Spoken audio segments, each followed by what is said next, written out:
میں باقاعدہ طور پر طلبہ کو بڑھ چڑھ کر حصہ لینا چاہیے اور اسکول انتظامیہ کو اپنے ادارے میں ادبی پروگرام کو منتخب کروانا چاہیے۔ عزیز طلبہ، طلبہ کی صحت کے لیے اسکول میں کھیلوں کے مقابلے ہم نصابی سرگرمیوں کا حصہ ہوتے ہیں۔ اسی طرح طلبہ کی ذخیرہ معلومات کے لیے، طلبہ کے علم میں اضافے کے لیے تعلیمی دورے ہونے چاہیے، جہاں طلبہ گھومنے پھرنے جائیں اور وہ اپنی ذہنی تسکین بھی حاصل کریں اور زیادہ سے زیادہ طلبہ جو ہے اپنی معلومات بھی حاصل کریں۔ ذخیرہ معلومات طلبہ کی زندگی میں اضافہ ہوگا۔ عزیز طلبہ، آج ہم درخواست نویسی کے اصول و ضوابط کا اعادہ کریں گے۔ درخواست یا عرضی کسی بھی ادارے کے افیسر، اسکول یا کالج کے پرنسپل یا ہیڈ ماسٹر کے کچھ بھی گوش گزار کرنے کو عرضی یا درخواست کہتے ہیں۔ عزیز طلبہ، درخواست کے اصول و ضوابط: درخواست یا عرضی لکھنے کے لیے سب سے پہلے افسر کا عہدہ لکھا جاتا ہے۔ دوسری سطر کے عین وسط میں جناب اعلیٰ لکھا جاتا ہے۔ جس کو درخواست دی جا رہی ہے اگر وہ خاتون ہو تو پھر جناب عالیہ لکھا جاتا ہے۔ تیسری سطر میں گزارش ہے، موتبانہ التماس ہے، جیسے الفاظ لکھ کر عرض شروع کی جاتی ہے۔ عزیز طلبہ، درخواست کا مضمون نہایت ہی سادہ، آسان اور واضح الفاظ میں لکھنا چاہیے۔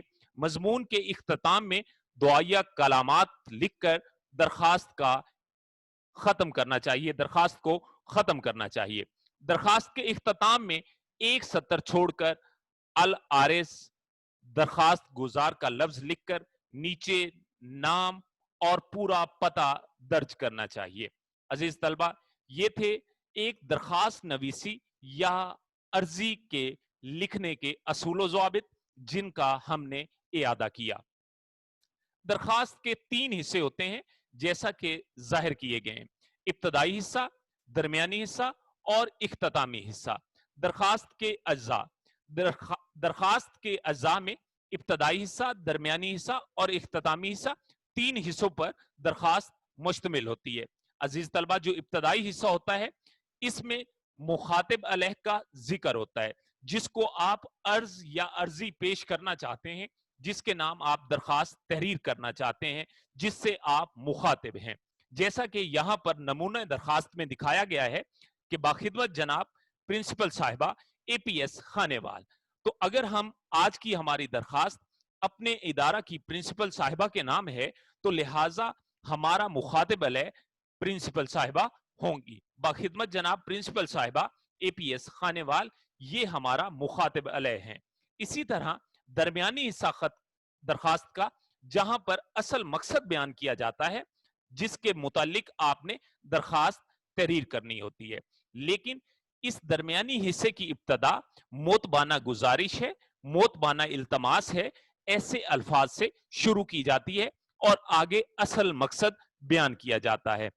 یہاں پر آج کی درخواست ہماری ہم نصابی سرگرمیوں کی درخواست ہے کہ ہم نے اپنے ادارہ کی پرنسپل کے نام یہ درخواست تحریر کرنی ہے، جس میں ہم نے یہ عرض کرنی ہے کہ ہمیں ہمارے ادارہ میں ہم نصابی سرگرمیوں کا آغاز کیا جائے تاکہ طلبہ اس میں بھرپور شرکت کر سکیں اور طلبہ سماجی ذہنی طور پر زیادہ سے زیادہ بہتر کردار سماج میں ادا کر سکیں۔ اسی طرح درخواست کا آخری حصہ اختتامی حصہ کہلاتا ہے، جہاں پر مدعا علیہ اپنے متعلق معلومات فراہم کرتا ہے۔ جیسا کہ عزیز طلبہ دکھایا گیا ہے کہ عین نوازش ہوگی العارض کے بعد یہاں پر درخواست کے تیسرے حصے میں آپ اپنا نام لکھتے ہیں، مطلب، جماعت ہشتم اور نیچے اپنا علی بے جیم نام کی جگہ لکھا جاتا ہے۔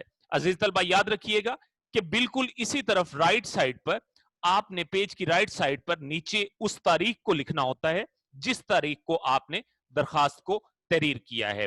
عزیز طلبہ امید کرتا ہوں کہ درخواست نویسی کے اصول و ضوابط کے اعادہ کے بعد آپ نے درخواست کے تینوں حصوں پر مشتمل ہوتی ہے اس کے تمام حصوں کا مطالعہ کیا، ان کا اعادہ کیا اور تمام ابتدائی، درمیانی حصہ اور اختتامی حصہ پر آپ کے سامنے میں نے اظہار خیال کیا. امید کرتا ہوں کہ آپ اس سے اچھی طرح آگاہی حاصل کر چکے ہوں گے. آج کے کام کا جائزہ، ہم نصابی سرگرمیاں کون کون سی ہیں. جیسا کہ عزیز طلبہ آپ کو بتایا گیا ہے کہ ہماری ہم نصابی سرگرمیاں، جیسا کہ یہ آپ کو شروع میں یہ بتایا گیا ہے کہ ہماری ہم نصابی سرگرمیاں جن میں ہماری حب الوطنی شامل ہے، ادب اور ثقافت اور تفریح، صحت اور جسمانی تربیت، ادبی پروگرامز، کھیلوں کے مقابلے اور طلبہ کے تعلیمی یا معلوماتی دورے، یہ تمام، اور کھیلوں کے مقابلے، یہ تمام ہم نصابی سرگرمیاں ہیں جو بچوں کی تعلیم میں کافی مددگار ثابت ہوتی ہیں. کیا ہم نصابی سرگرمیاں ہماری اخلاقی اور سماجی تربیت میں مددگار ہیں؟ جی بالکل.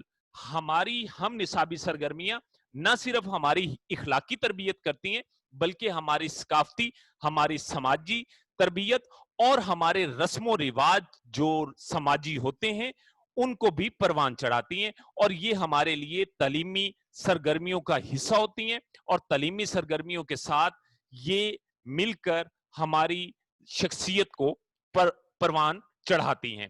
عزیز طلبہ یہ تھا آج کے کام کا جائزہ. آج کا کام گھر کا کام ہوگا.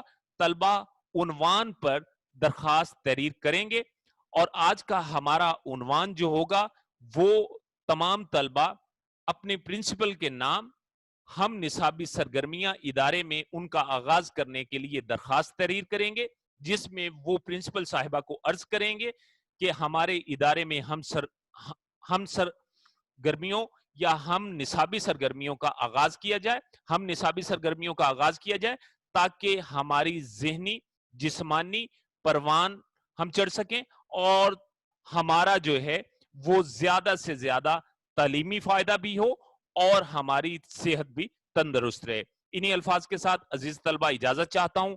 آپ کا معلم ماہر ماجد حسین ہمیشہ خوش رہیں اور ماں باپ کی خدمت کرتے رہیں. شکریہ. اللہ حافظ.